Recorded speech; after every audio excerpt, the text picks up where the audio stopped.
Welcome to this explainer.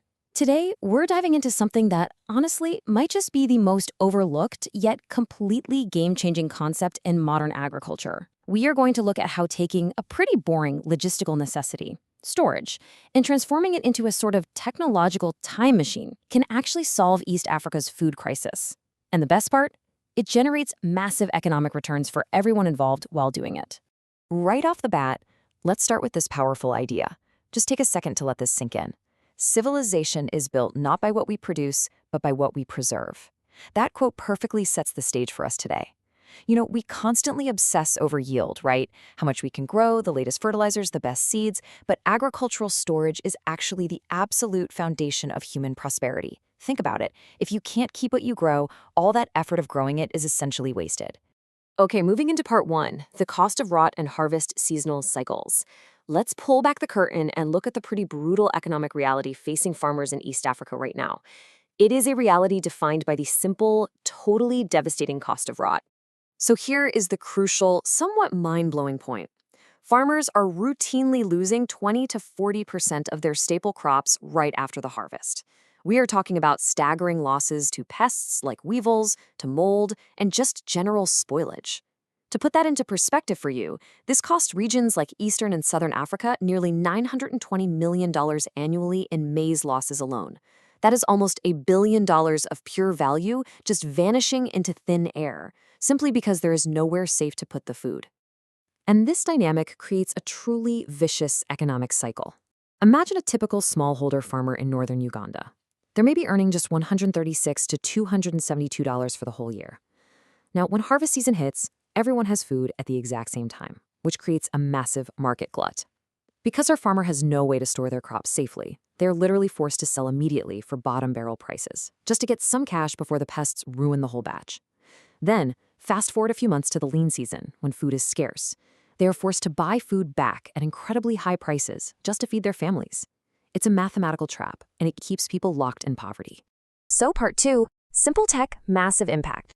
There is actually a way out of this trap. Let's explore the solution to this missing link, which, spoiler alert, turns out to be surprisingly simple, yet unbelievably effective technology. The concept here is known as time-shifted value. Seriously, think of it like a time machine. It moves food from a moment when it's totally abundant and virtually worthless into the future when it is scarce and highly valuable. This storage infrastructure acts as a financial bridge. For instance, just holding on to maize for 6 months can capture a price difference, a financial upside, of about 120,000 Ugandan shillings per ton. You are quite literally just getting paid to wait. Now, what's really fascinating here is how the specific agricultural products completely dictate the kind of tech you need. It's definitely not a one-size-fits-all situation. If you're dealing with dry commodities like maize or beans, you can secure 6 to 12 months of shelf life with incredibly simple, cost-effective metal silos or hermetic bags. But if you look at the requirements for high-value perishables, like mangoes or dairy, those require much costlier cold storage to prevent them from rapidly rotting. The investment basically just matches the crop's failure mode across the different commodities. And the results of deploying this tech? They are nothing short of miraculous. Studies from organizations like the World Food Program in Uganda show that using a simple $35 metal silo or even just a $4 triple-layer hermetic bag can cut post-harvest losses by an incredible 90 to 100%. These bags literally asphyxiate the insects by depleting the oxygen inside. Think about that. For just a few dollars, you are virtually eliminating the pests that drive that whole vicious poverty cycle we talked about. Moving on to part 3, investment tiers, scale, and economics. This perfectly illustrates why we aren't just talking about charity or foreign aid here. We are looking at a highly lucrative investment pitch that's divided into 4 distinct tiers of scale. Across all of these investment levels, the financial models project a stunning 20 to 30% annual return on investment. Why? Because these storage ventures capture those massive seasonal price spreads we highlighted earlier. They actually consistently outperform typical farming ROI.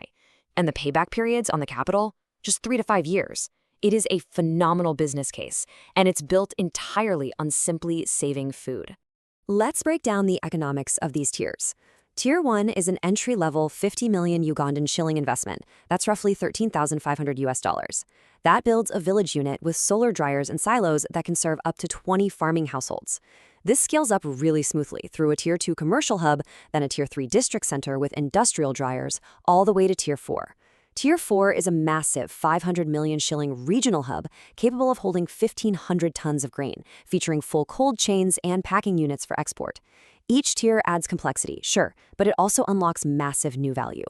Which brings us to part 4, scaling the network through the zoom-out method. So how do all these individual isolated investment tiers actually connect? Because to truly solve this crisis, you can't just drop one random silo in a village and call it a day. We need to create a resilient, region-wide agricultural economy. Well, this multi-layered network relies on what's called the zoom-out method. It all has to be perfectly integrated. It starts at the household level with those amazing $4 bags. Farmers then feed their surplus into Tier 1 village grain banks, where it's dried. Those villages then aggregate bulk at the Tier 3 district silos. And finally, the whole thing culminates in Tier 4 major regional warehouses that link directly to national trade corridors and export ports. It's a beautiful ecosystem where each layer supports the other, preventing local markets from ever getting overwhelmed. Let's see how this builds out in reality. If we look at the 5-year roadmap for the northern Uganda storage pilot, you can see it spans from baseline surveys and site selection in 2026 to building village and district hubs, all the way out to a fully operational integrated network by 2030. By year 5, this pilot alone is projected to serve 100,000 people. It's a highly tangible, step-by-step roadmap for turning this awesome theory into a physical reality right across East Africa. But of course, building infrastructure requires capital and policy alignment.